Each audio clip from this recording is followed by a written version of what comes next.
Okay, Okay. and here we have our Helping Parents Heal mission statement.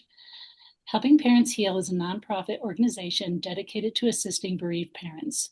Through support and resources offered, we aspire to help individuals become shining light parents, meaning a shift from a state of emotional heaviness to one of hopefulness and greater peace of mind. HPH goes a step beyond other groups by allowing the open discussion of spiritual experiences and afterlife evidence in a non dogmatic way. HPH affiliate groups welcome everyone, regardless of religious or non religious background, and encourage open dialogue. Attendance at this meeting is voluntary. We hope that participants will learn from and share from each other.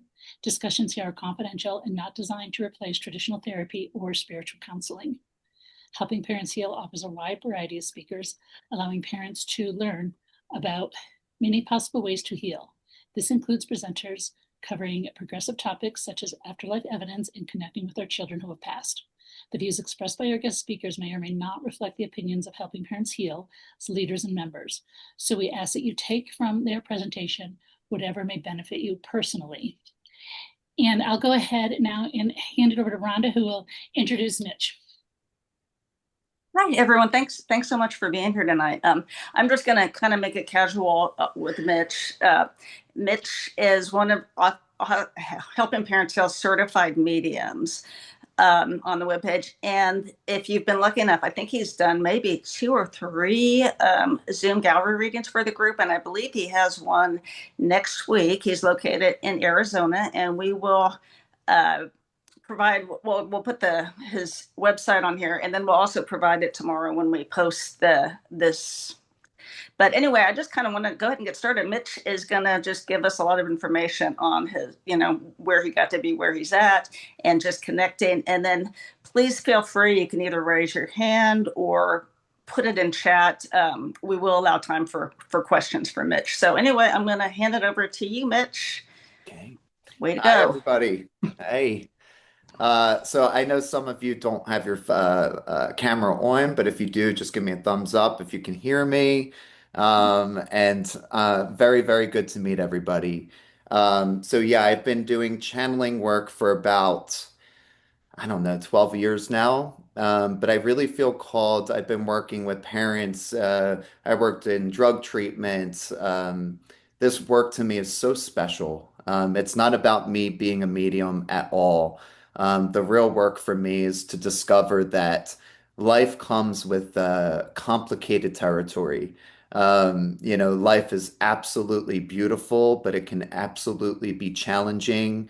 There's things that happen beyond our control. And as a medium, I don't look at anything with an ending anymore. I actually used to be petrified of death, of grief. Anytime these subjects would even come up, I had this fear zone in me.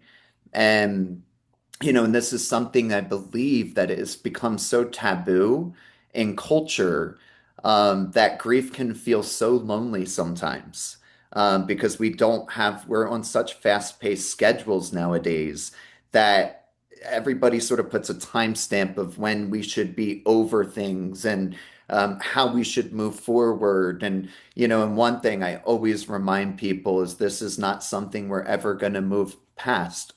We have to learn how to work with grief. And I look at grief as a river. There's moments that it takes us out. There's moments we can no longer be the person that's shaking hands and smiling. There's just days that we're not going to be okay.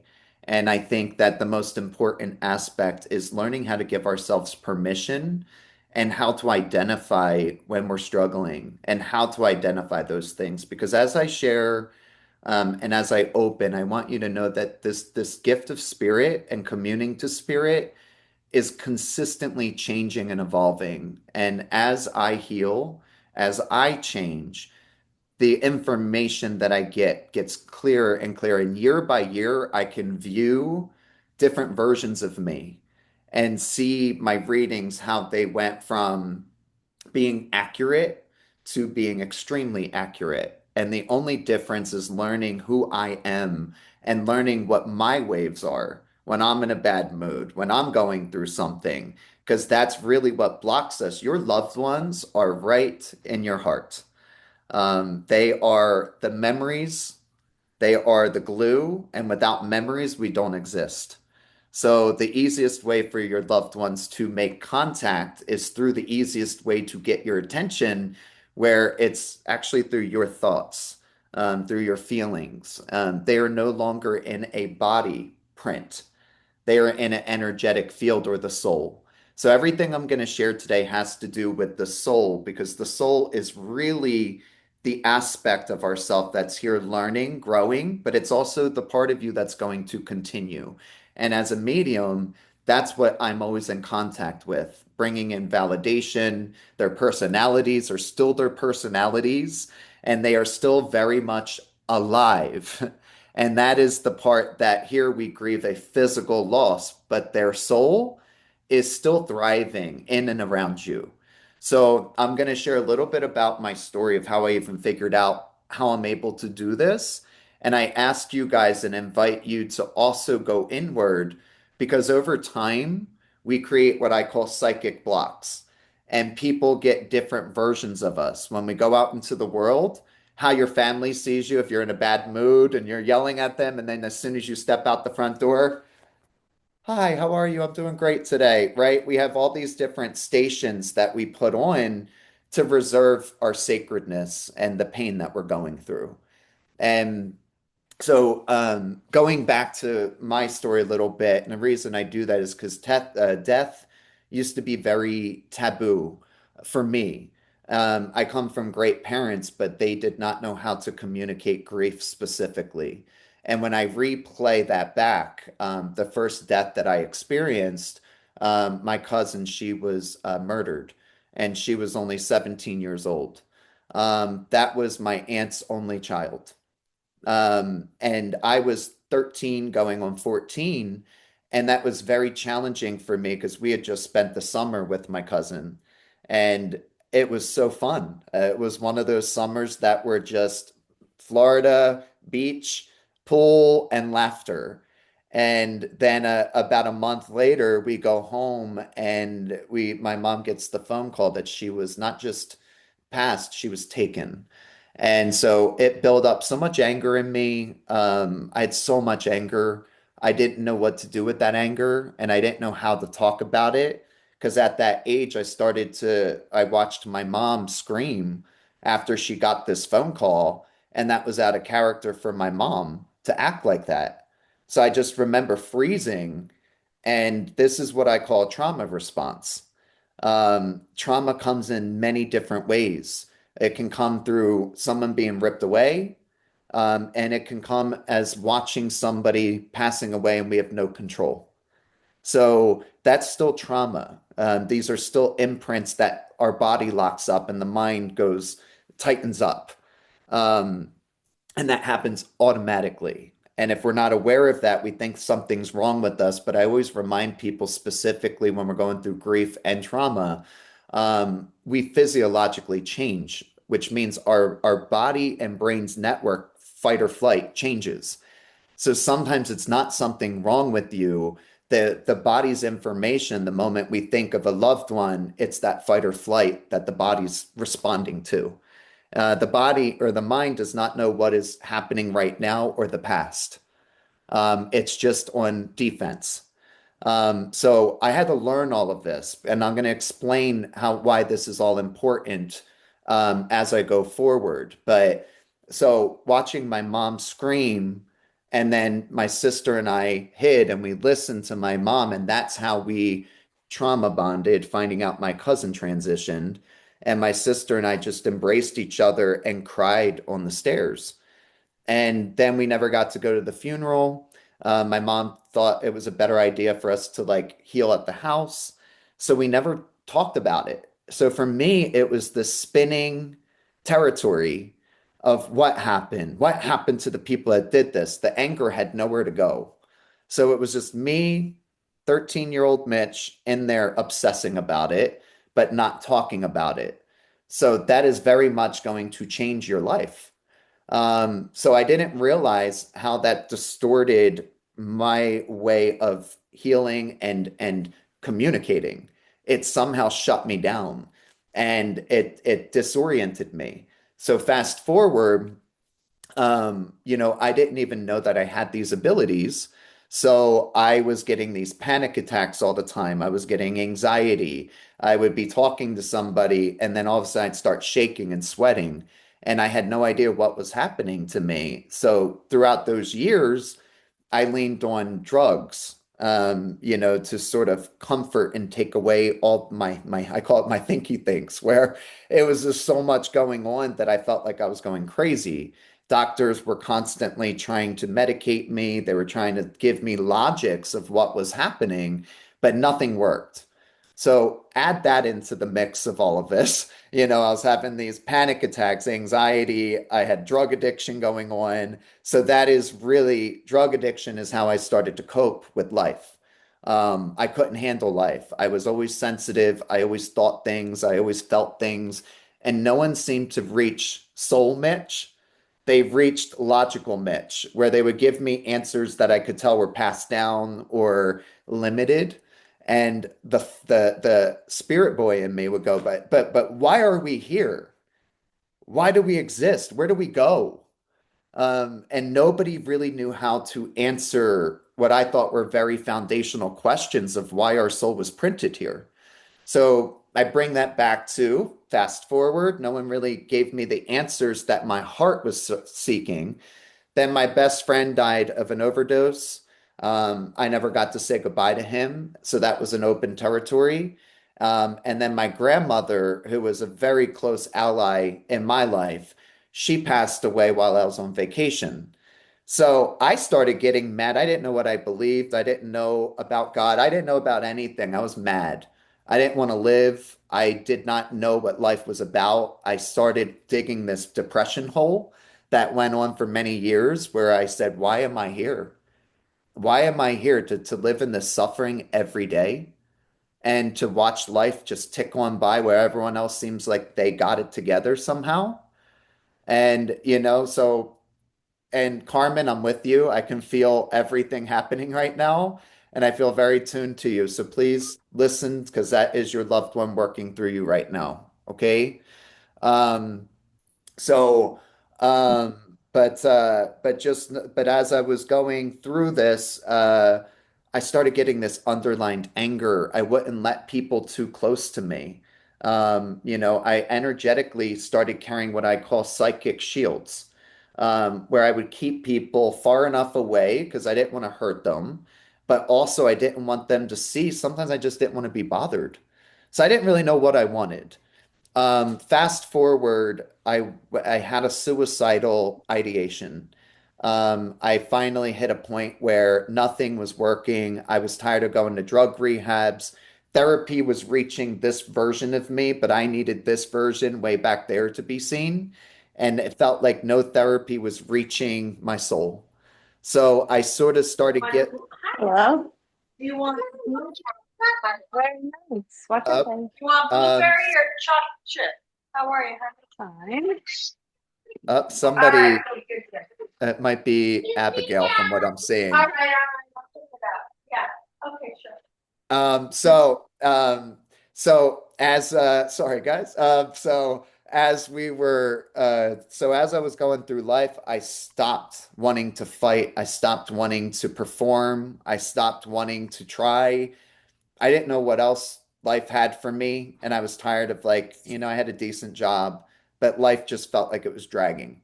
Um, and I finally hit this point where I had a mental breakdown.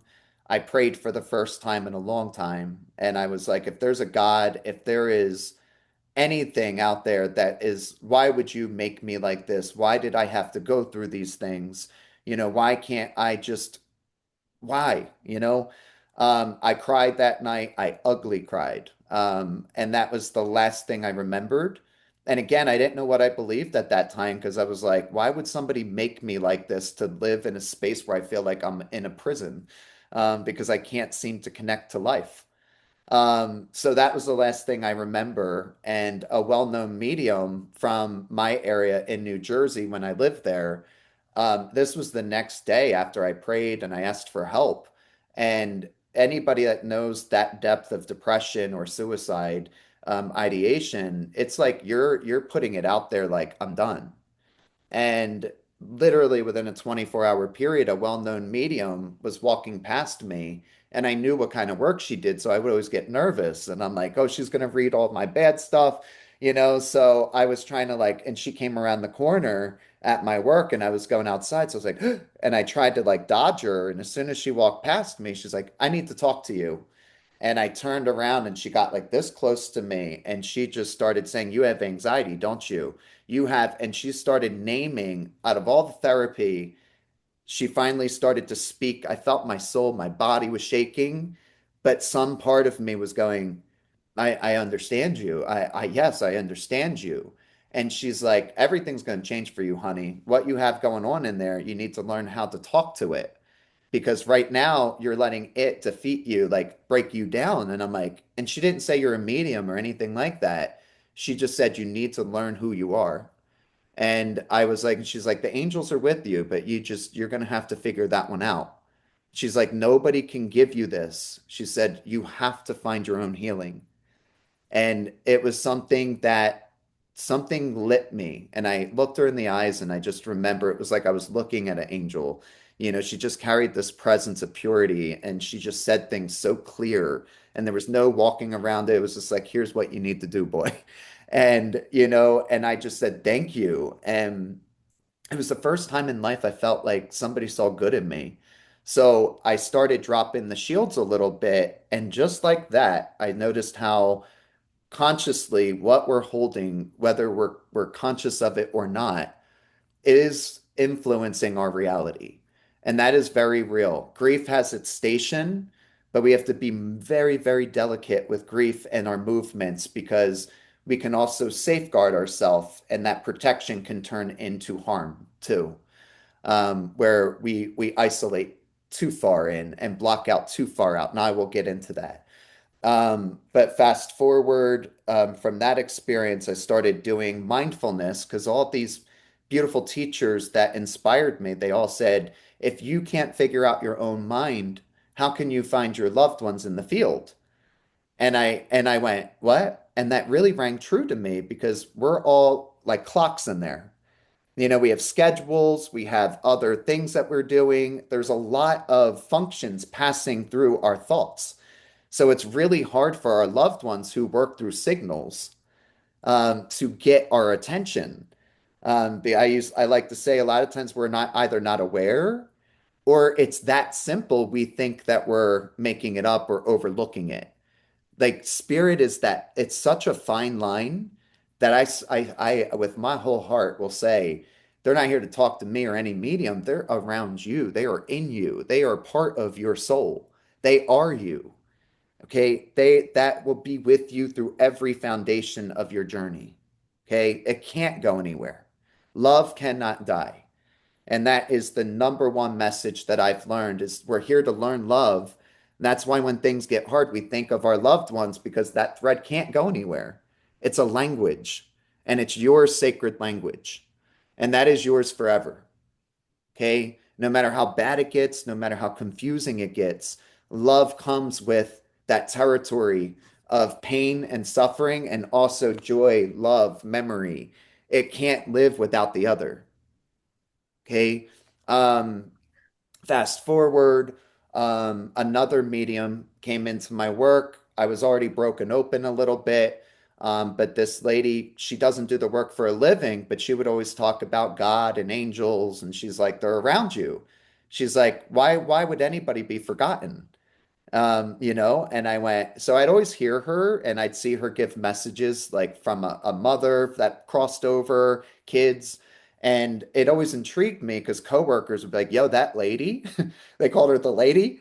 Everyone called her the angel lady or the lady. And she would just come in and then somebody would be like, she just channeled my mom. She just knew things. She knew things that I dreamt last night. So this lady would come in and she doesn't do the work for a living, but it just come as it came. And she was about 6 feet from me, and I started panicking again. And I'm like, she's reading me. She's reading me. And as soon as I looked at her, she went, come here. And she whispered in my ear something my grandmother used to whisper to me every time we hugged goodbye. And I went, what did you just say? And she goes, you know what I just said. And she said, she's here right now. And she's like, you're not going to do what you were thinking about doing not that long ago. She said she heard you. Do you understand that? And I'm like, and I went right there psychically. And I went, I do. And back then I didn't cry. So I'm sitting there in my head, I'm going, how is this real? How is this the second medium to come across my path? How is this possible?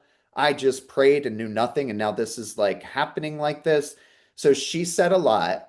And then she's like, you're not going to be working here much longer. No, your life's going to change. You're going to need to talk to me, honey, when you're ready. And she gave me her number. And it was like, and one of those things where my body felt it, but the psychic information went over my head because obviously it didn't happen yet.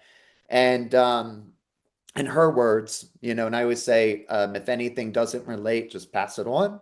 But with her, she just said, God has a different plan for you, and you're not going to be in this industry much longer. You're meant to help people. And I said, okay, well, and sure enough, she said, in a month, you're going to need to talk to me. And it was about a month later, I had a near-death experience. And it was a day that I was not looking for it. Like 2 weeks after she gave me this psychic message, she was like, something's going to happen to you. So I started looking for it. So every time I would talk to somebody, I'm like, are they it? Or is this moment it? And I shared that because when we do that, we're creating a territory that we're pushing our energy. We're trying to control it versus letting it synchronize. And the language of spirit is synchronicity.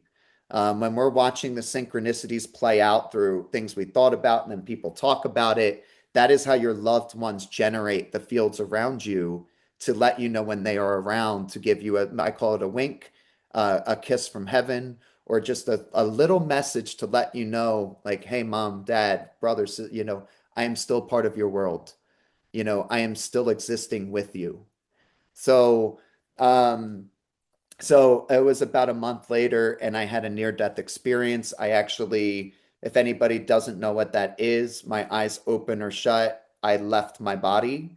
I was no longer aware of my body. I was in a different dimension, is the best way to explain this. The first thought that I had was, did I just die?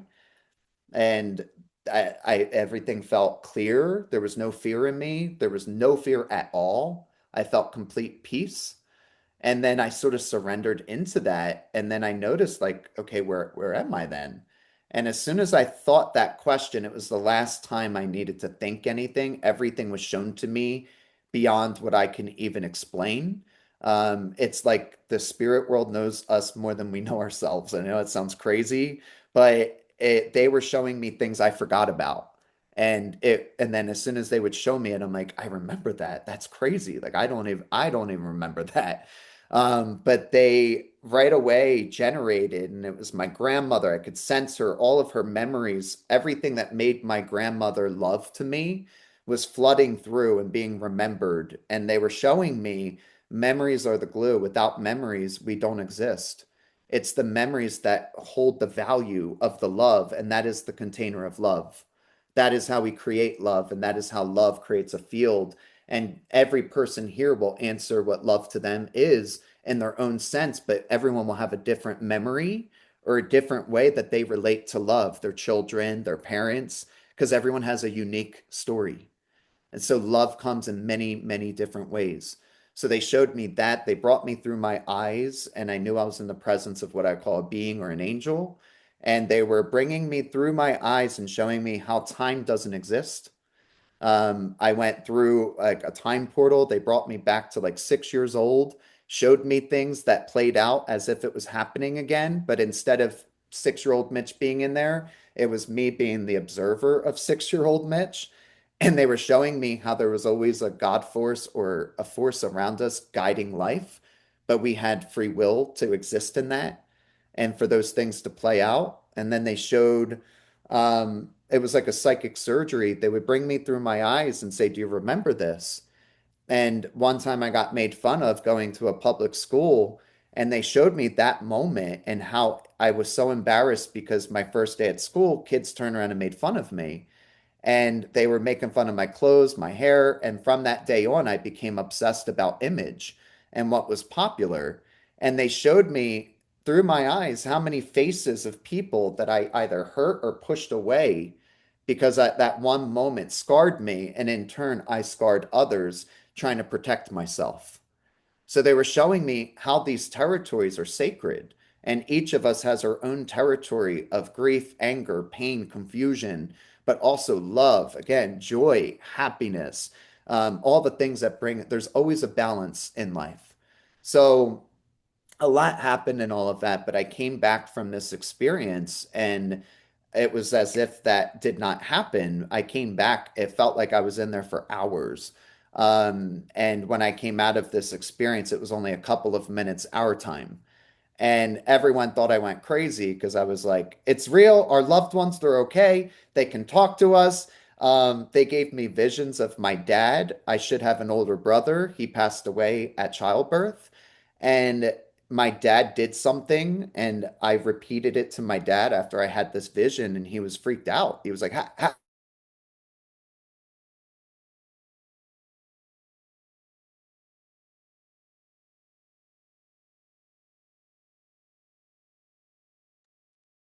Oh no. Yeah, I think Mitch froze. Yeah, I was thinking I was the only one that lost audio and visual, but guess Um, not. am I back? You're You're back. Yes. back. Okay, Yes. sorry about that. That's Well, okay. freezing time apparently. So from that experience, when I came back, instead of getting anxiety, I would say what I was thinking or feeling around somebody, and they would be like, "That's my mom who just passed." That's my son, and symbols started coming in, and the language of spirit is symbols because it takes a lot of energy for them to conduct and get you to notice. And then a lot of times, once we notice something, I always say we do the next thing that most people do, where they're like, if that's you, give me another sign, and we try to grab onto it or control it. Okay. And they were showing me that the simplicity of spirit is what I'm here to teach today. We don't need to go looking for it. They're sitting with you right now, right where you're sitting, right in your heart, right in your memories, right in your center. As a medium, I always invite people to watch me work, because I don't go in there going, and I don't go looking for it. I ask questions, and then the answers are just guided, whether it's through visions, feelings. They take over my consciousness to pass on a message, nothing more, nothing less. They utilize me as a phone call. So I share that because how do we every day people, right, get messages from our loved ones? And I always say, you don't need a medium to make that contact. You only need your heart. And each person on this car has their heart because that's where all the memories are stored. So I always invite everybody every day, even for me. I have a language with my spirit guides, with my loved ones, and that didn't just happen overnight. It came through creating a relationship with myself. And the more I learned about myself and the areas I needed to work through, some of them were stupid things and some of them were very deep. But what I've realized is as I started to get messages for people, I could be so clear, but my cousin and my best friend who passed, I felt like I couldn't grab them the way I could for somebody I didn't know. And for example, one time I was channeling for somebody and it reminded me of my friend. Now, as a medium, I know that that was my friend trying to say, yep, I'm here too. But of course, I was having a block in a way. And I couldn't understand how I could be so clear for somebody and then they would leave and I would almost be mad, like, why can't I talk to you? Right? So I share that because now I'm sort of get it the full circle of when we have grief, when we have anger, when we have unhealed expressions, sometimes when we go through grief, our loved ones, we're changing. We have changed. And now we need to learn how to change with now the new story. And sometimes our partners can't support us the way that we need. Sometimes people say things that they think it's helping, but it's actually making things worse. Sometimes people don't know how to talk about your loved ones. So there's what I call the elephant in the room. And, and it's sort of like they are still a soul. They still deserve to be talked about. So what I've learned, I had this conversation with a friend that was a channel, and I was like, how is it I can channel for hundreds, thousands of people and be clear? But when it comes to my cousin and when it comes to my friend, I feel this anger that I can't connect with them. And she said, boom, Mitch, right there, anger. And I said, okay. And she's like, I can see it in your eyes. You have not fully allowed yourself to feel that moment. She says, you're still energetically fight or flight. And I said, okay. And she said, do you trust me? And I said, I want to figure this out.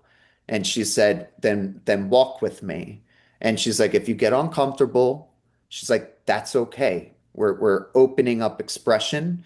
We're going to peel back the layers. And she did. She walked me through the territories of how I found out what happened, what I was doing in that moment, how it stunned me, the events that I was pulling around me.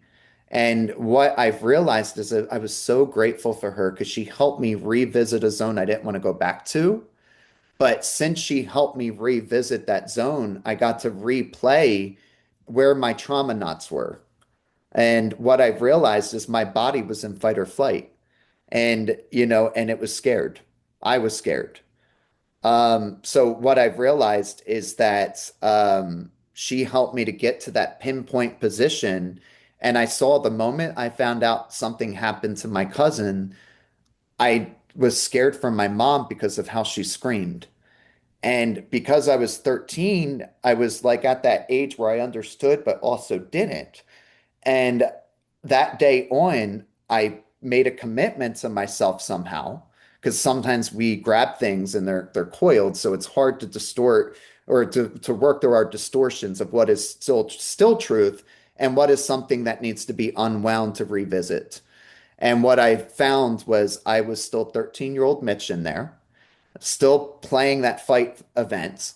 And that day forward, I started protecting my mom by not talking about things because I thought it would make her act like that again. And I wanted to make sure she was safe. So 13-year-old Mitch started protecting my mom in his mind. So anytime my mom, and since I didn't go to the funeral, the way it did come out, I would write reports about it at school. And then the teachers would say, they would reach out to my mom. I'd come home and she said, do you want to talk about this? Inner Mitch was like, please, yes, please. Outer Mitch automatically was like, I'm fine. And my mom would be like, are you sure? Then why are you writing a report? I'm fine, mom. I don't want to talk about it. And it was always crazy to me because it was like right there, I was witnessing two versions of me. One was like, I'm not okay. The other one was automatic, pushed out. And I couldn't understand that duality because it was confusing because both of them were me. So it was like, what do I do with that? Right. So my friend, who was also a channeler, she was like, energy is fluid, it moves. Everything in life, nature's energy in movement, and it blooms flowers, it rains, it needs all of it to survive. Grief is also a factor that ties into nature. We do need it to learn, but if we're not careful, it can wipe us out with the storm. And then we might not know how to rebuild. So I always say healing is the number one foundation, like we're doing right now. This moment right now, we're giving ourselves permission to show up, and that is enough. Doesn't need to be loud. It doesn't need to be, I gotta fight it out. No, it's awareness can unlock and bloom something beautiful and give us a new territory to nurture because we don't have to fight, and our loved ones do not want us to fight and suffer. I promise you that.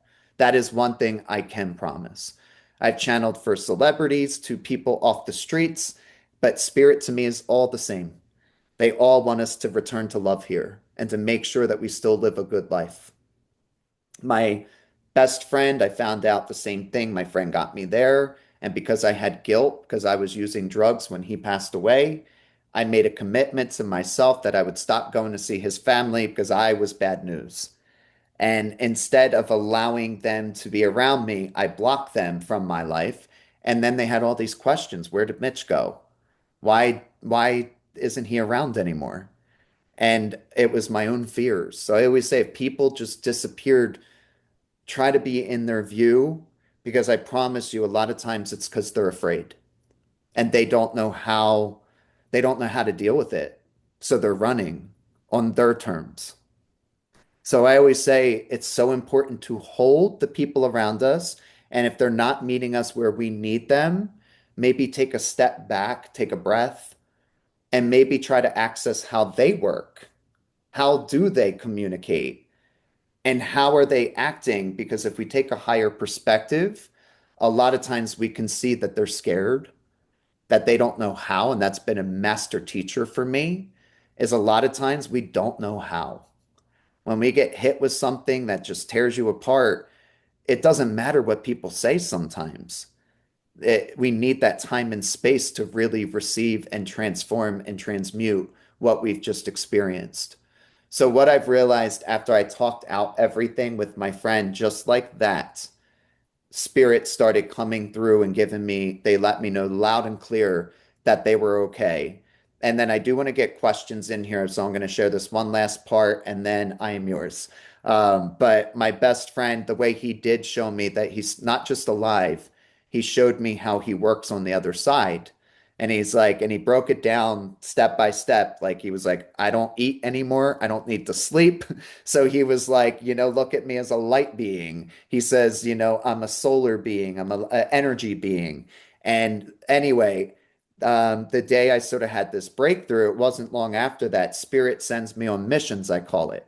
And they give me signals. And if I follow the signal, there's a language to it. I don't know what the language is going to be. So when they send me somewhere, I don't know what I'm walking into. They're not saying, Mitch, you're going to walk in. There's going to be a lady with blonde hair. Her name's going to be Carol. It doesn't work like that. They give me a signal. And then if I'm aware enough, I can feel who it's from. And then I go, okay. And once I acknowledge that energetically, they give me more information.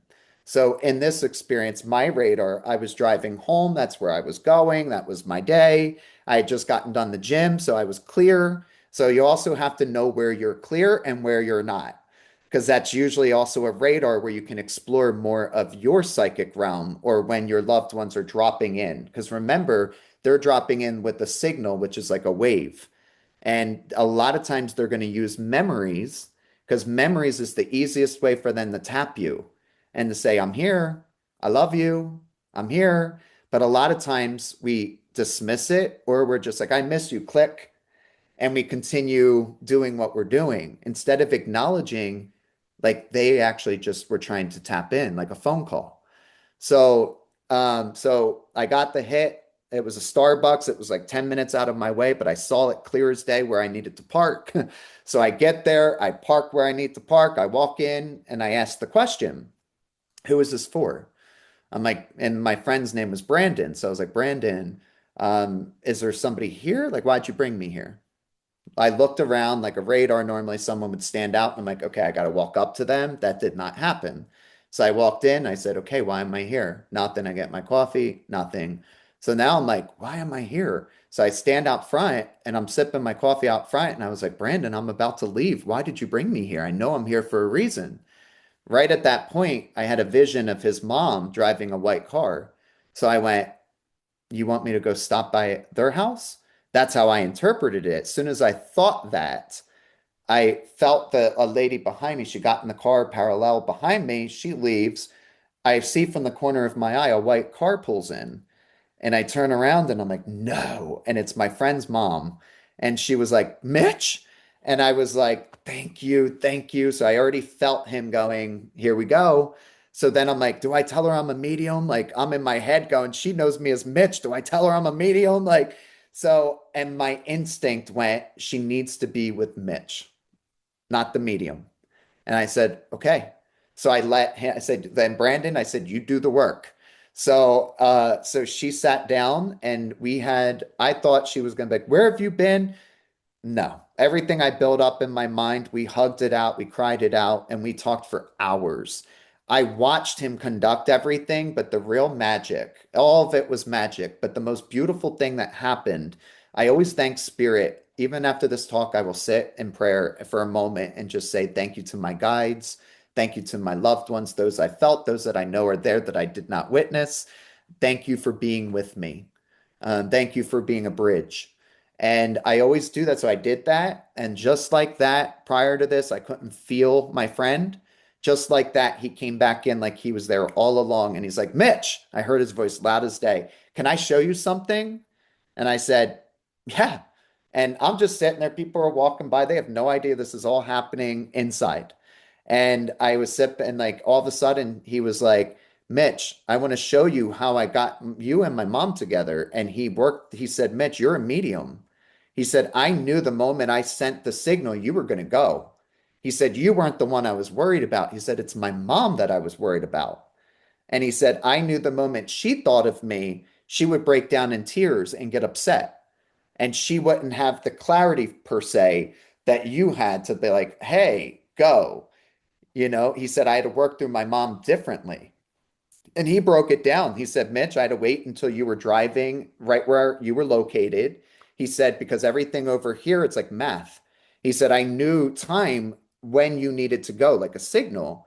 He said, but with my mom, he said, I knew the moment she thought of me, she was going to get upset and cry and miss me.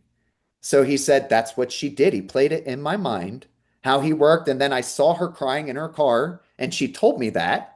And she said, and she was like, I was on my way to the beach. And then she's like, all of a sudden, I was like, I need a coffee. Thank God I came here because here you are. And I'm sitting there, and he's piecing it through the web in my head to show how he was communing between all of that. So he was like weaving everything to show me as an intermediate that he is the medium, not me. I'm the phone call. He's the actual medium in our worlds. He can see from a higher perspective.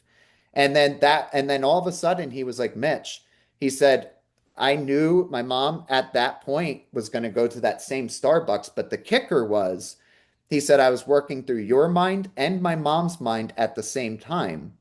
And he said, we can be in two places at once. He said, that's pretty cool, right? I said, yeah, that's pretty cool. But then he also mirrored what the medium who channeled my grandmother and things like that. She said, your grandmother saw what you were doing in your prayer. And when I had my out of body, my grandmother appeared and she showed me the nights that I was asking for help to God or spirit. She said, honey, I'm love. You were talking to me too. And she showed me that she worked through two mediums to get me help. So she said, sometimes it's hidden, the work we're doing. But she says, the more you heal, the more you'll see how alive and dedicated we are. And she said, where do you think, like, and like he broke that down. He was like, where do you think the stories of guardian angels came from? And he's like, and why would we go into some black hole and just disappear? What would be the whole point of life? And I went, boom. And he was just making things so simple where I went, something was unlocking where I'm like, that makes so much sense, simplicity. And he was showing me how he was still working for us, just in a different way. So I share that because they work through us, through our networks, and it's up to us to figure out how that language works. So when they sync signal to us, we can start to grab when they're around, and symbols are the easiest way for them to give us a marker because we have a busy mind. So when we start getting symbols and numbers, it's an easy way for them to pinpoint that their field is around. A lot of times people think it's the actual object, but it's not so much the object, it's your presence that they're trying to speak to. They're trying to communicate to your soul so you get it. Does that make sense to everybody? Okay. I do want to leave time for any questions and answers. I just always share that because these were foundational moments on my journey where I'm learning. I'm still learning, but they were key moments for me to learn as a medium what I'm even doing. Because there is a language to it, and there is a growth to it. Things that I channeled in the beginning to now, if it was personal to me, I might filter a little bit because I was afraid. Now, years later, I say things clear as day because I know, I'm like, well, keep that in track because they're showing me yes for that. And then down the road, people are like, thank God I've recorded that because you kept saying something and it happened. So I always say, I don't know what I'm saying. It's they are their own spirit, but I can very much show up as a phone call. So if anybody has any questions, even if it's off subject of what we just talked about, I'm here. Please utilize me, okay? I know we got a Marina. Yeah. Marina, go ahead and unmute. Uh, Thank you very much, Mitch, for your story because I was listening to the story and you were talking about my son, exactly his story, how he was very sensitive, how he succumbed to drugs because of this, and how I was fighting for his life for 21 years. Unlike, and he also fascinated the idea of suicide last week of his life, and I thought I could stop it, but it did happen. So I have two questions for you, and I think some mom will be interested in these questions too. First question, actually, I was going to ask you about NDE experience, but you told about this already. Can I actually just, your son needs you to know, he says, Mom, you're my best friend. He says, of everyone, you knew me better than the world. He says, please forgive me. And he's getting emotional and he says, you could not have known. And he's telling me at least 3 days prior to this, he distanced himself. Okay. He says, please forgive me. And he says, please know how much I love you, Mom. He says, of all the people in the world, he says, you were my backbone. And he says, and please know I never meant to leave you in this way. He says, I had confusions and I couldn't figure out who I was here. And is there a Michael also around you? A Michael? Michael is one of my friends. Yes, Yeah. yes. He's thanking him, and just know that he's making me feel listened to him. Do you understand that? Okay. Um, mm, Um, but no, just no. But what you just said, that 3 days before that he distanced himself, and that's how I figure out that 3 days before that he made the decision. okay. So Just know that he's showing me that this is not your fault. And he says, Mom, thank you for being my best friend and my number one ally. He says, I got to experience what true love is. And he says, please know where I'm at now. He says, I fully can embrace my soul. He says, I am finally free in a way I could not quite find here. But he says, I see now you were my bridge of hope. And he says, keep praying. And I don't know, I see puzzles around you and I see like finding words on a crossword puzzle. So he's just showing me these images around you. And he says, Mom, keep trying to find me because he says, I'm in all of those etchings of work you're doing for me, and he keeps showing you reading books and just all the things that you love. And he says, my mom gets glued and she can disappear for hours. But he says, no matter what, I'm always in the background. He says, please know my soul is at peace, Mom. I forgive Dad. And he says, I never meant to hurt you. Okay? thank you, Mitch. You were the first medium in all gallery reading who really caught my son. And what you're just saying now, it's exactly how I would say. And my question was, do they keep their personality after passing? And you just answer this. Yes. And Yes. another Yes. another question, if you can, how do we change, if we can change fight or flight mode? Because I lived in this mode all 21 years while he was when I was trying to save him, and now I completely lost sleep and cannot function. If you know, if you because you have gone through this experience yourself, Yes. so what can Yes. you suggest? Yes. So actually, when I first discovered that I was a channeler, because again, I don't see spirits in the physical until I tap in. So it just came all through feelings. I felt like I couldn't sleep. I was restless. And that's what happens when we are actually channeling extrasensory. So if a loved one's nearby, if they're in our field, if we're not locked in through communication, which is channeling or understanding the channel, we usually take on sensations that feel like anxious or like I can't quite figure out what's happening. So that started to happen to me as well. My sleep, I was waking up at 2 a.m., 2 a.m., 2 a.m. And I talked to a couple of friends who were mediums and I was like, I love what I'm learning, but I can't sleep now and I can't. And they were like, just pay attention to this because that is a language.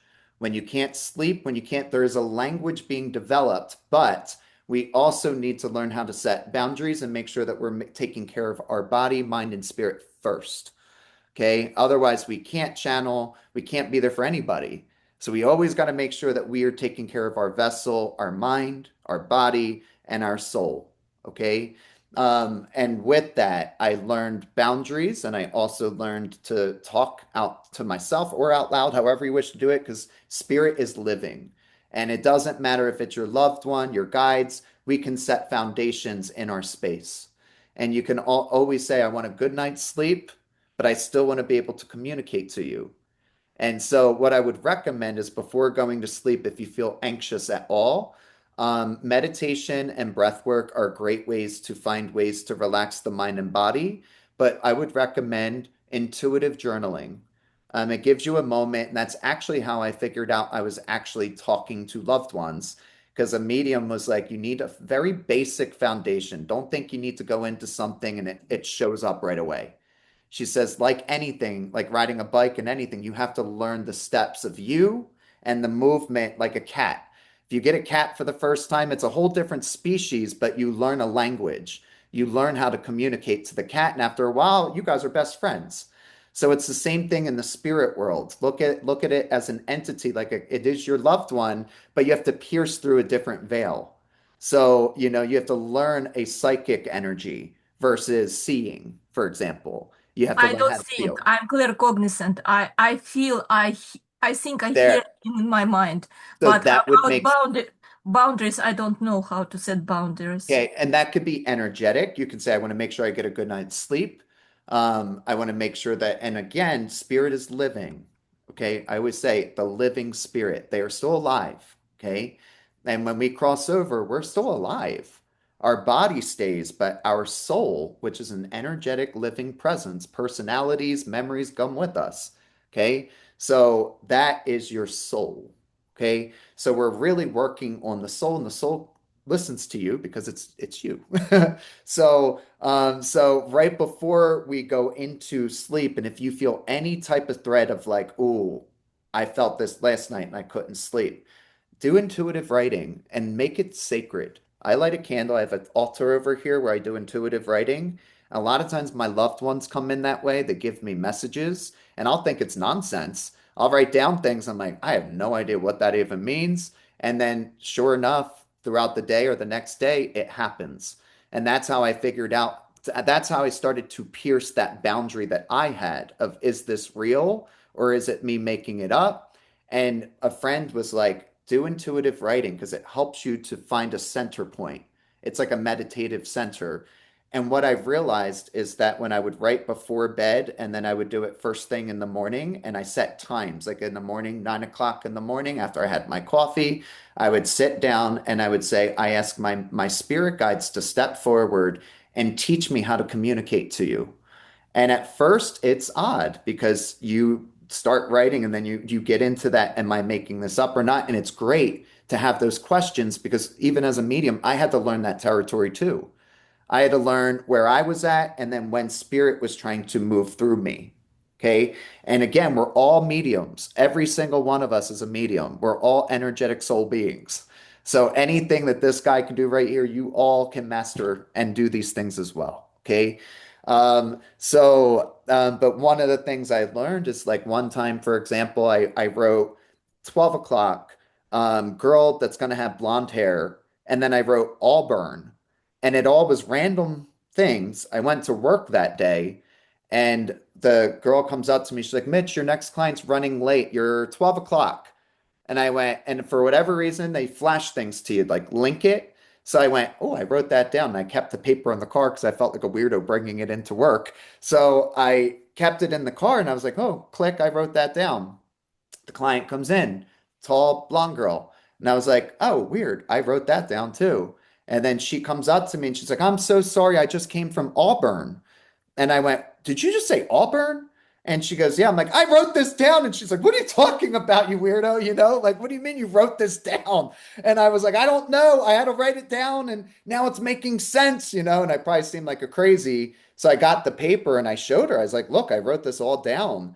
And after we started talking, her dad who passed, all of a sudden, I said, "Did your dad pass?" And she was like, "Yes." And then I realized it was him all along. The night before, writing all that down, it was her dad already letting me know he was going to come through.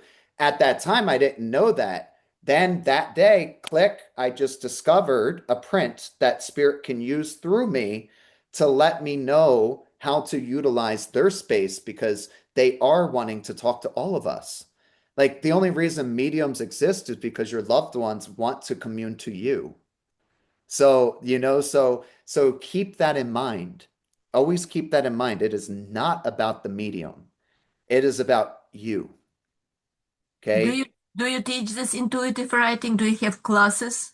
I do. I do. It's been a while. My schedule's had a lot of travels lately, but I do. And I actually just talked to my friend who helps out with my management. And I just said that I want to do more classes to teach people. And I am going to be offering a retreat in person. I will get the dates, but it's going to be in Sedona, Arizona. And it's going to be creating a mesa, and everything's going to be about discovering the worlds of grief, but also I'll be channeling and teaching you also how to use tools, rituals, and how to create an altar to have a living presence at your home so you can start to create a language to and see what territories to start looking for. If anyone's interested, you can send an email. But that is something that will also be offered coming up. Yes, and you will be at the conference. I will be at the conference. Yes. I am so freaking excited about that.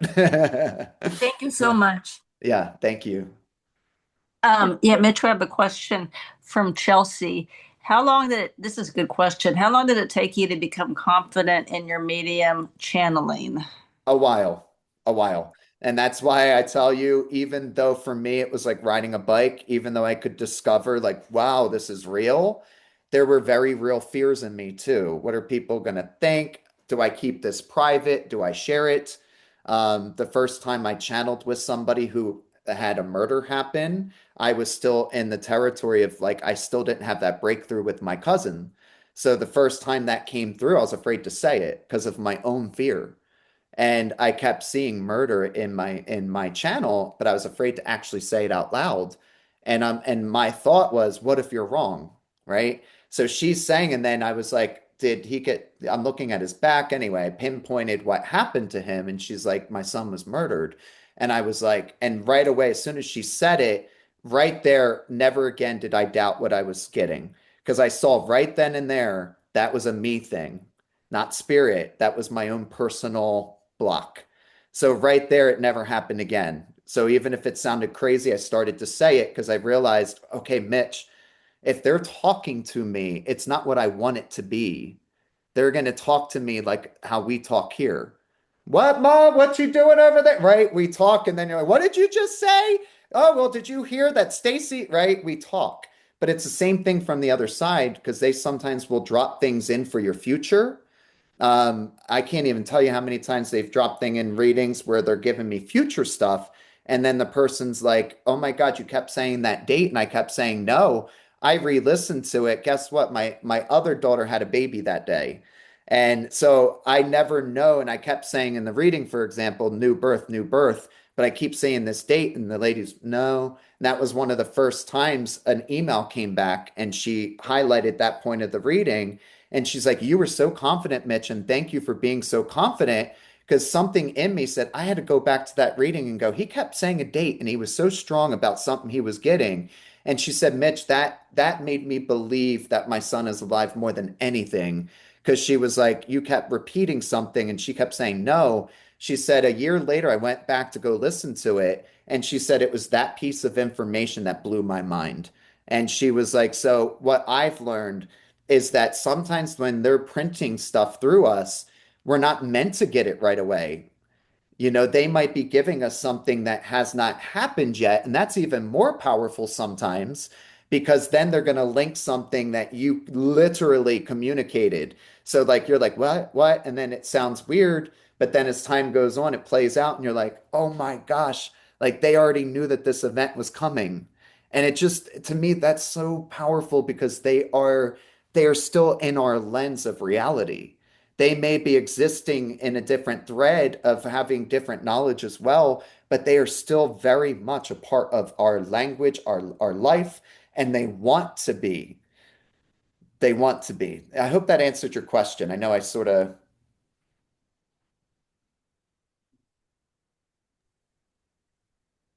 Sam, would you like to unmute and ask your question?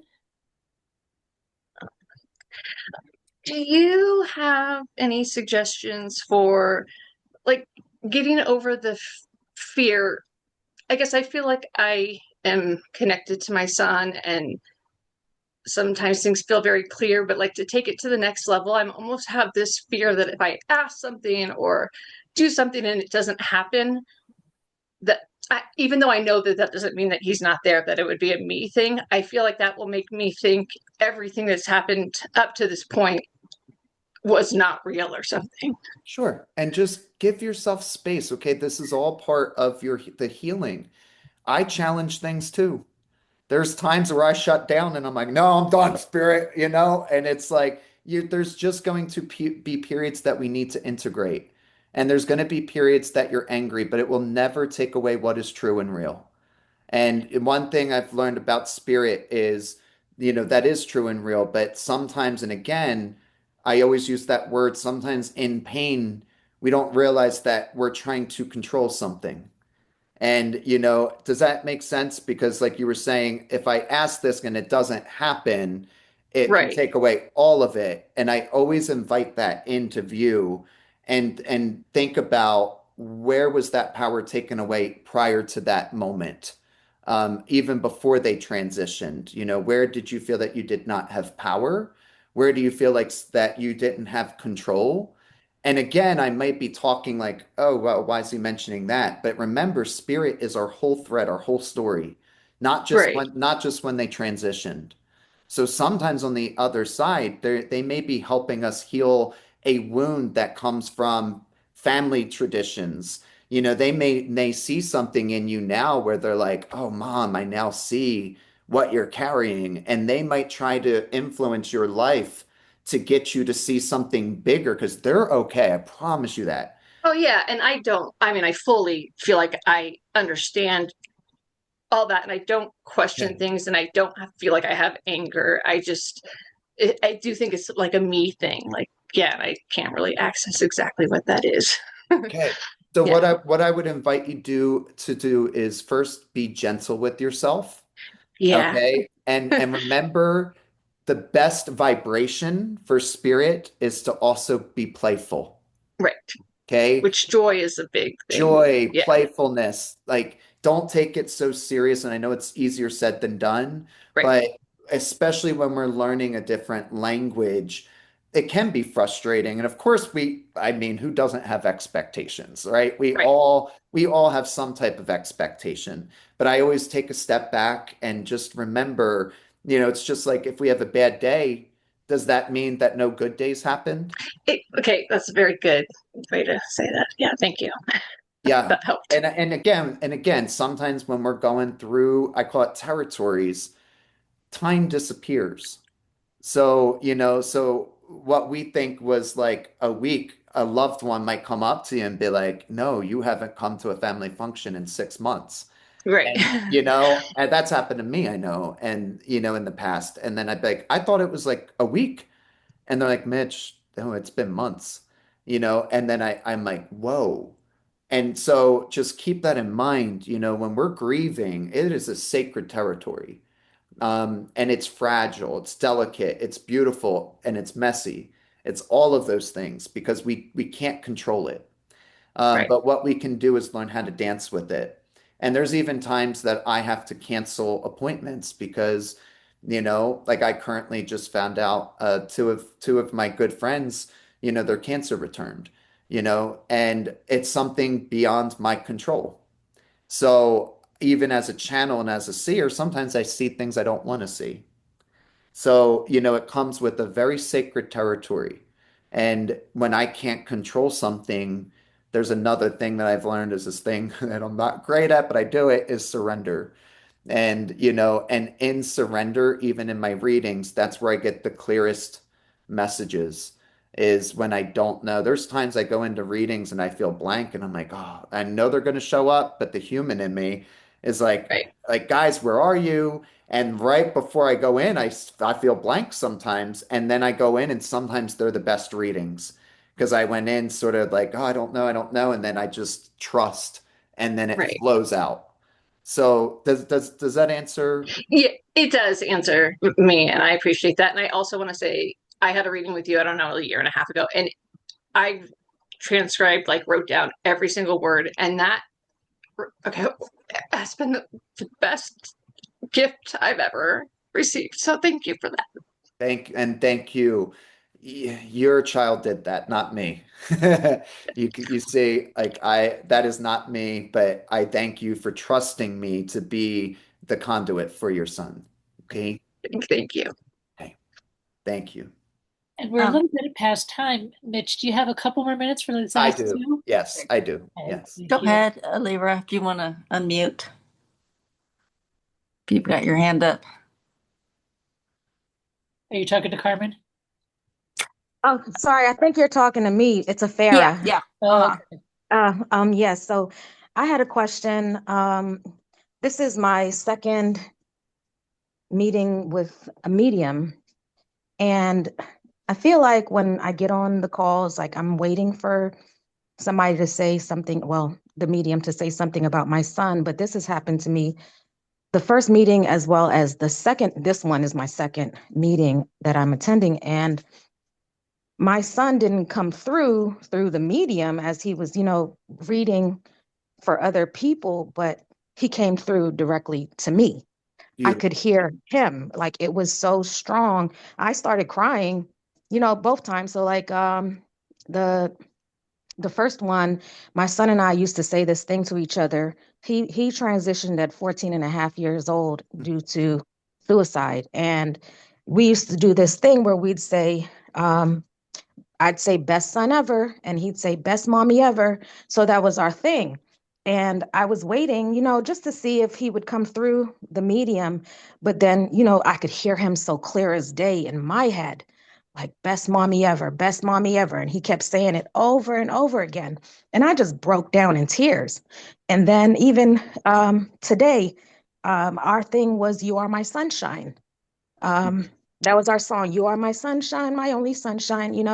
And even at his funeral, I had everyone to sing You Are My Sunshine, but we changed the last words where it says, so please don't let your sunshine, something like that. We changed it to so please let your sun shine always. Hmm. So we did that. And so while we were on the call, right now, I kept hearing, You are my sunshine. You are my sunshine. And I started crying because I discussed this with a friend after the first, and I'm very sensitive. I get so many signs. I talk to him all the time. I dream him so much. It's frequent. So I get a lot of visitations from him. And so I had talked to a friend who's also sensitive, and she told me, she said maybe he couldn't wait. He couldn't wait to get in line to talk to the medium, but maybe, that medium opened up a channel that was strong enough that he came straight directly to you. Beautiful. And do you think that that's a thing? Because like that has given More me. than a thing, I was sitting here, I'm in my head clapping, and I can feel your son. Like we're united in celebrating you because the real goal is for you to have the transmissions, for you to feel and be able to express that. And once you're able to understand that, that is them. You just that's the gift is being able to explore and feel their prints right through your channel. So yes, not only is that them, the fact that you were able to place that, you just did what a medium does. The way that you said, I felt, then I asked, then that is all the territory that I would walk somebody through to teach them how to listen, how to clear the mind, the body, so that you can leave space for them to come through. You just said it, and that was your son working through you to get you that information. And so even with the first medium, I was very nervous because I'm always I told my aunt, because we're kind of a religious family, like I'm nervous about, you know, what might happen through these meetings. And so she said, well, if your son is resting, let him rest. But if he wants to talk to you, he'll talk to you. And That's so I said, okay, well, I'll try that. The meeting, the first one that I attended. And before we started, I actually wrote his name down on the paper, thinking maybe that could be like I don't know, something to stimulate the medium or to stimulate um, him.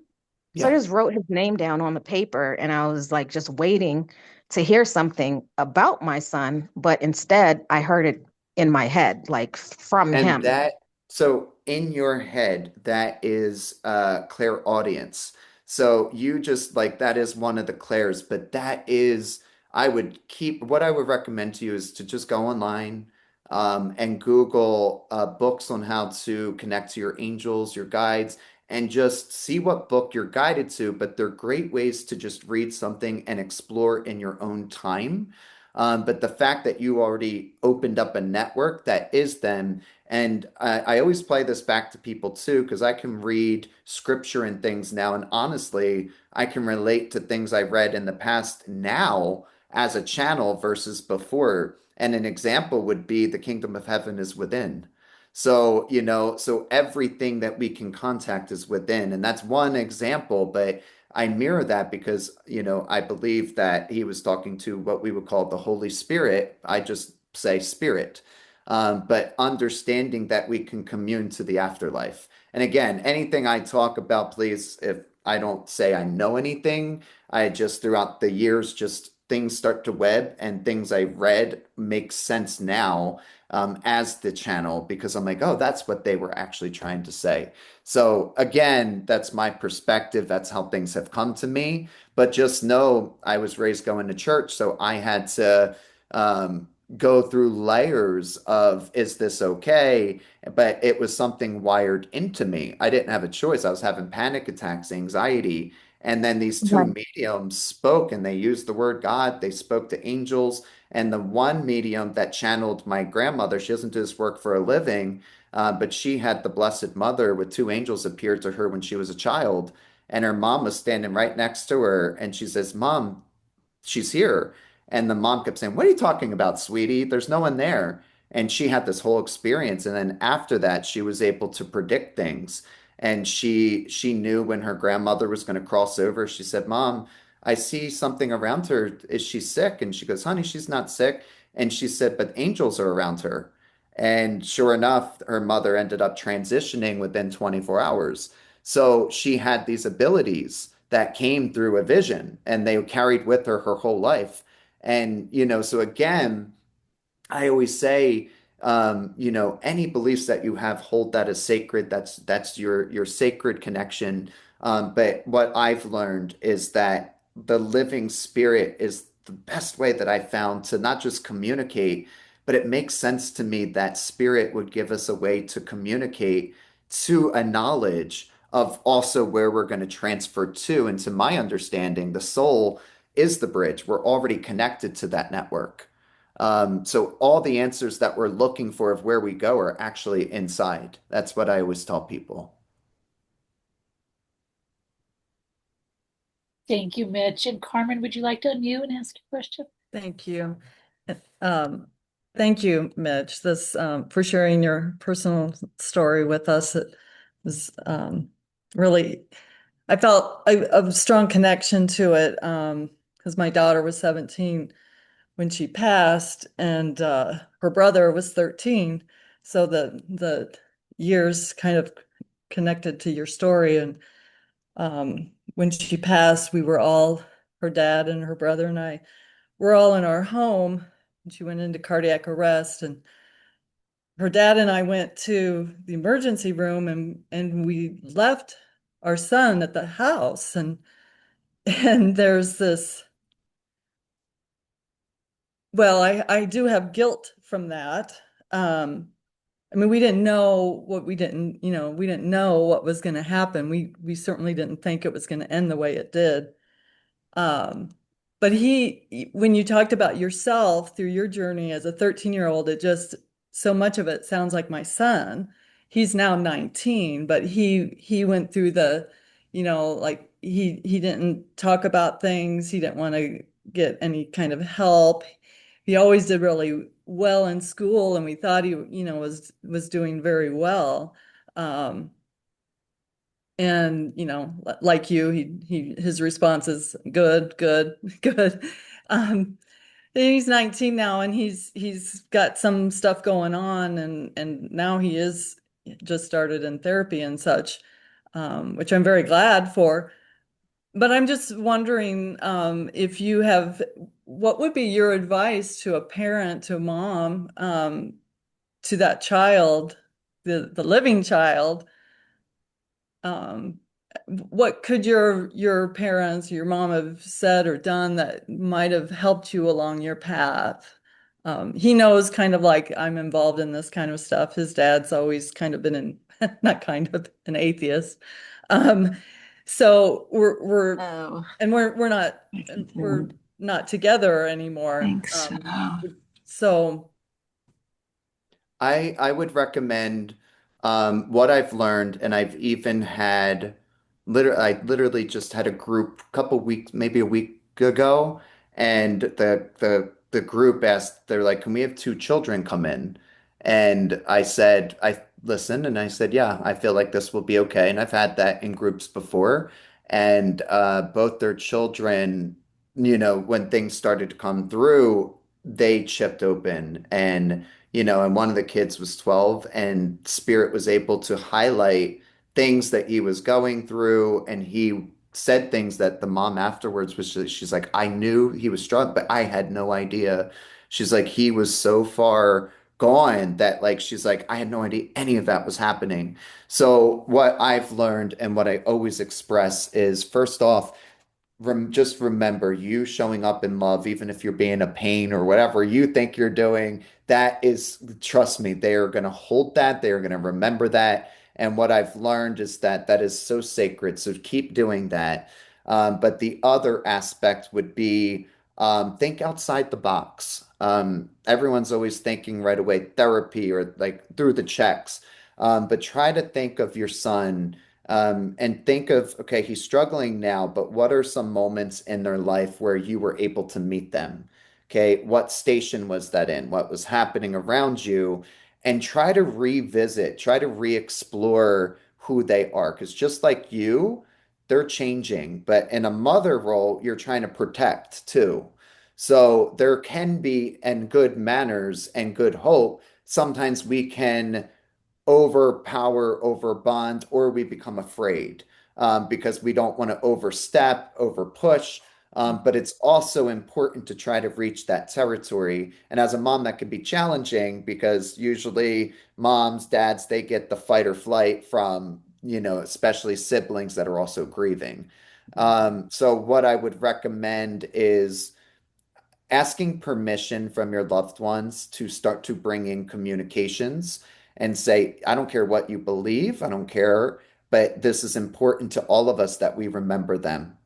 And that's why I have people create an altar in their house and speak as if they were there. And if it's uncomfortable, that's great. If they're silent, that's great too. But you're giving them permission, and go up to the altar as a family and just say, my favorite memory is, and I love you for this, and thank you for giving me this, and show them that and then say, I am so angry with what happened, but I am here and I love you. And that will give them a silent permission to be in that space and to also remember that it's okay. What happens is when we go silent, that's where the stories happen. And that is what I call the fear zone, because that's where fear has time to develop into whatever's created, and it can not be truth anymore. So by creating a language that unifies in a meaningful way without force, and an altar, group altar with the family, say, I want each of you to put something on this altar that represents your son. And then to say, this is our permission space. Anything that you want to say to them, come sit here and say what you need to say to them.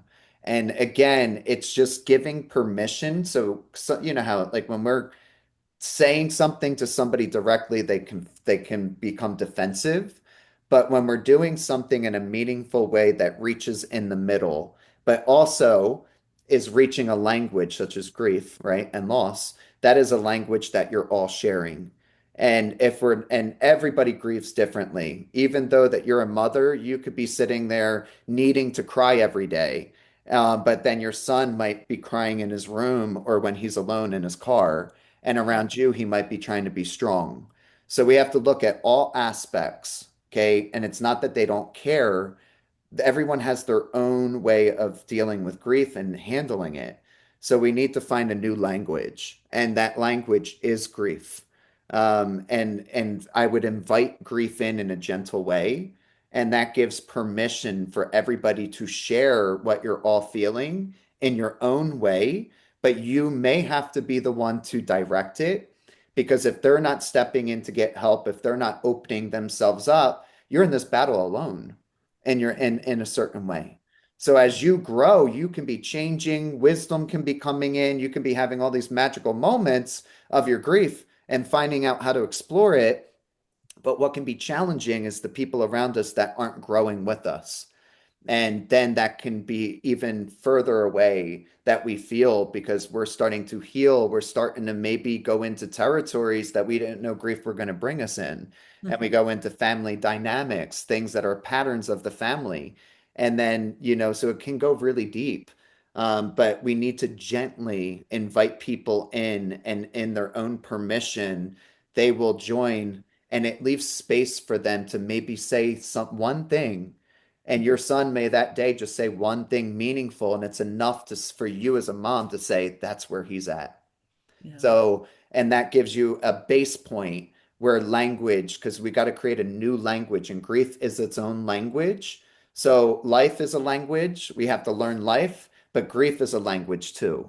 And we have to revisit who we are as a family unit, as we are as a mother that is now grieving a child.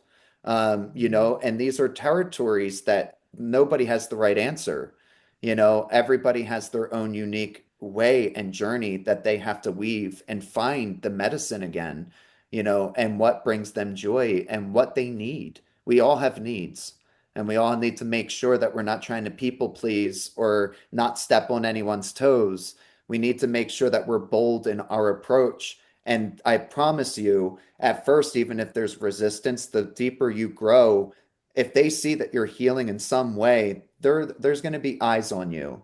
So when you have something, because they want that too, they just don't know the language to get there, and they might be stubborn, blah blah blah. So when you give a think of medium, right? You could create a medium way, such as an altar. It's a representation. Like every day, I light a candle. I say hi to my loved ones, and I always invite them in. I say, you guys are welcome to come in throughout the day and join me, and they do. They give me what I call winks and things like that. But that leaves permission. And a lot of times they'll do these things secretly, but it starts to give permission to grieve together as a unit. Yeah, that makes a lot of sense. Yeah. Okay. Thank you. Okay. Thank you. Okay. Well, we've got two more questions. I don't know if you can do them real quickly, Mitch, or if you Sure. need to go. Okay. Yeah, Jennifer, do you want to go ahead and unmute? If- Hi, Jennifer. You just got it. There we Hi. go. There we go. Sorry, I didn't even know you were going to get to me. I don't even know. I was just watching and listening. I don't know why I raised my hand. That's all right.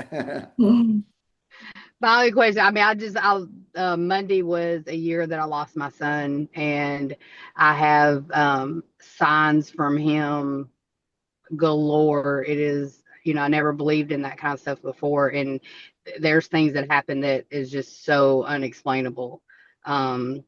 So I was just kind of joining, helping parents heal to get through a lot of stuff. And like I said, I'm just joining a lot of these calls. So this is like my second one I've joined, just trying to listen and learn.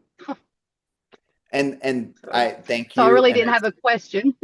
yeah, and thank you for chiming in too. And today, I wasn't doing much channeling, but I forget the date, but I will be doing a channeling for the Helping Parents Heal. So keep eyes out for that. I'll actually be going in and doing channeling work. But today I wanted to really just sit with all of you and just like you said, share our pieces and and anybody that's scared to ask a question, join that fear, unite with that. Jennifer, thank you for that.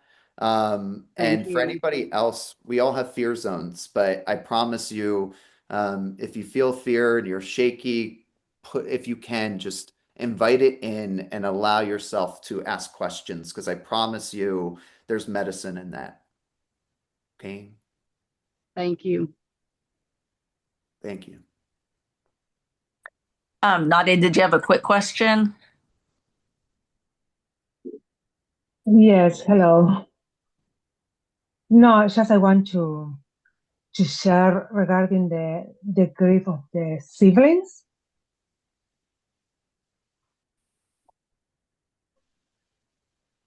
Say it one more time. Can you hear? Yeah, I can hear you now. Oh, yeah. Sorry. Hello. Yeah, no, That's I okay. want to share because I have 4 boys. I lost my daughter at the beginning of the year, and for my boys was like so difficult to talk about her sister, right? During dinner, anytime. And I always bring her back. Like I always talk about Sophia, Sophia like this, Sophia like that, Sophia used to do that, Sophia used to every time, every day. And I have 2 places, one in the living room that is pictures, candles, everything what she like. And I did a garden outside for Sophia. It's Sophia Mm. garden and it's big, it's an important part of the house now, right? And at the beginning, the boys didn't talk about Sophie, but now they bring her. And it's funny because today her little brother, sorry, he placed a plate for Sophia on the dinner table. I said, oh, Oh, I wow. bring 7. We are 6, but I bring one for Sophia too because I have 5 kids, right? 4 boys and Sophie. And yeah, he placed a dish for Sophia.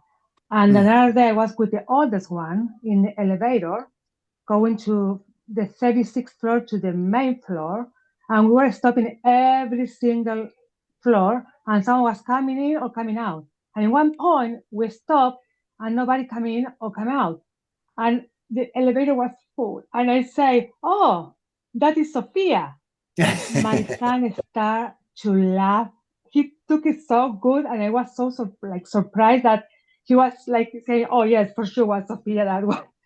Yeah, I think take time, but um, it's coming. Like they start to realize that she's here with us, and Nadia, yeah, they're still that's here. absolutely beautiful. Yeah, And I love how you also made that clear too, that they needed space. yeah, They needed space, but you held that space and holding everything that you did and also uniting space. Beautiful work as a mom and as somebody that's grieving, beautiful work. And that is beautiful to thank you. hear that you gave permission and with time they were able to receive that. Yeah, thank you so much. It was a beautiful night. Thank you so much. Thank you. Thank Thank you. you. Thank you. I think that's everything. Thank you so much, Mitch, and thanks Thank for you. everyone that joined on tonight. And just keep your eye out that Mitch will be doing gallery readings with Helping Parents Heal on Zoom coming up soon. So, Yes. And hopefully I'll see you guys at the conference. Thank you, Awesome. Mitch. That was just thanks, wonderful. Mitch. That was just Thank you. Thanks, Pleasure to Mitch. meet everybody. Thanks, Thank everyone. you. everybody. Thank you.